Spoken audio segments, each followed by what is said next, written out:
esordisco così. Ma voi ve la ricordate o no la Juventus di Tudor? Ve la ricordate? Sì. No, ve lo chiedo perché se uno non ha delle linee guida, dice sì, Spalletti con la Juventus, alla fine, quarto posto, la Juventus, ha fatto il suo, no?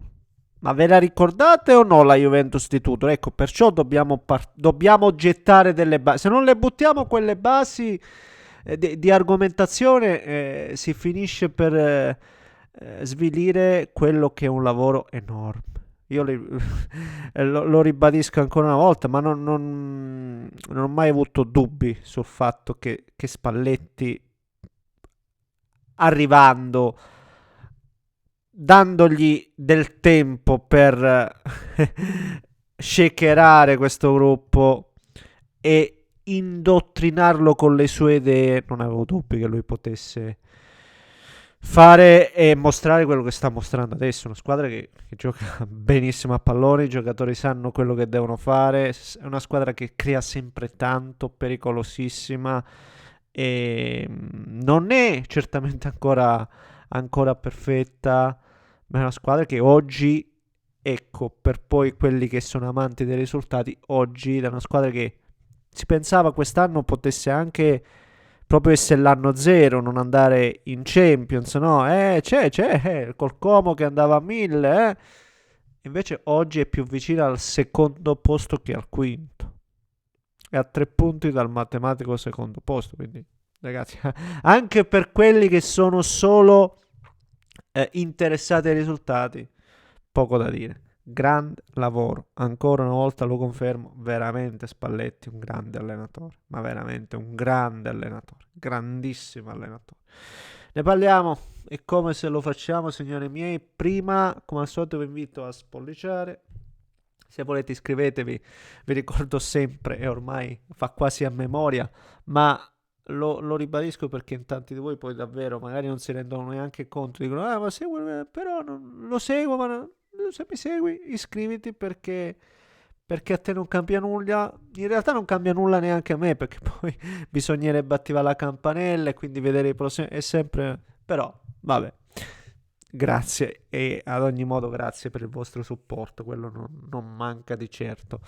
Vi chiedo scusa, sono ancora, ragazzi, sono 2 giorni che sto con le ossa rotte, scusate se lo confermo, se lo ribadisco ogni volta, ma non per menarla sul fatto, oh, ma è perché magari non mi vedete attivo e magari qualcuno può pensare anche parla con disinteresse, no, semplicemente che non mi sento ancora liberissimo.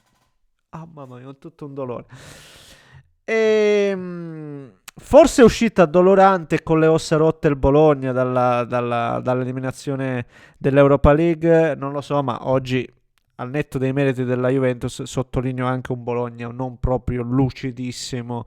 Lo vedi proprio dopo se dopo 2 minuti prendi gol, ma soprattutto prima del gol già c'erano state 2 occasioni. Il calcio d'angolo vuol dire che proprio le scelte stesse di Italiano, non centratissima la squadra appunto di Vincenzo Italiano. E poi forse, ecco, ritornando alla Juve di Spalletti, ha trovato forse l'avversario peggiore, l'avversario più affamato in questo momento, l'avversario che se ha l'occasione e gli dai modo di farti male, non perdona, ecco.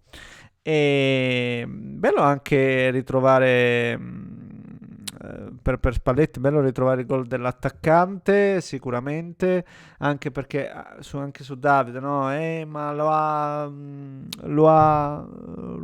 come si dice, lo ha completamente marginato quando addirittura preferiva Bogame in mezza falso 9, alcune volte Ildiz semplicemente non lo riteneva adatto in quel momento, ma poi quando ci sono occasioni ti ripropone, ti fa lavorare e ti ripropone, non è che ti ci mette la croce sopra ed è finita.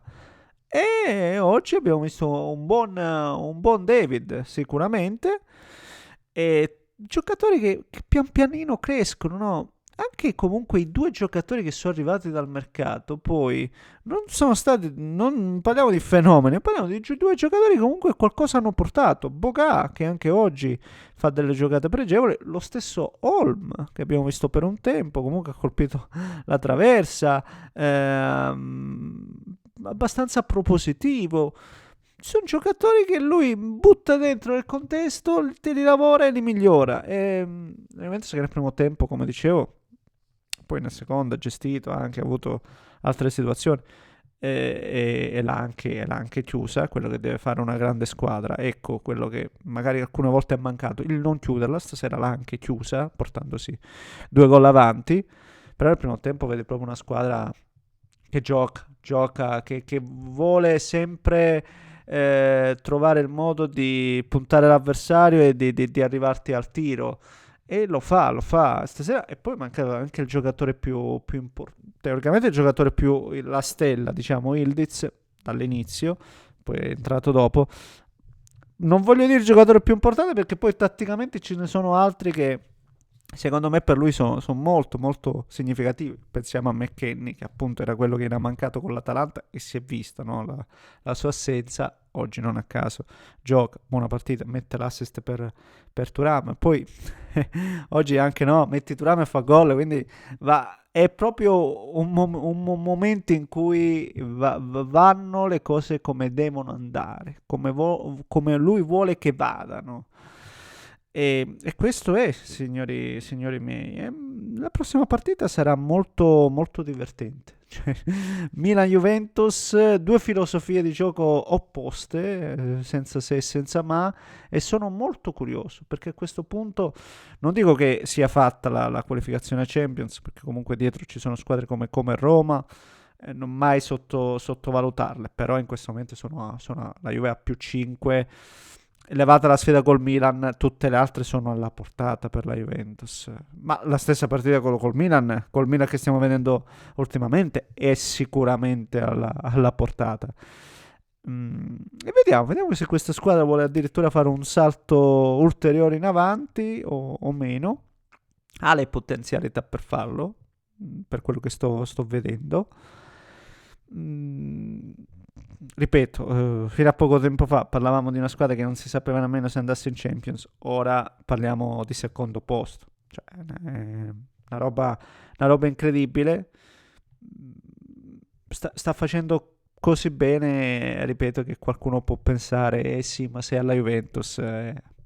Ma io riparto dall'inizio con la solita domanda. Vi ricordate la Juventus di Tudor? Come stava messa in campo?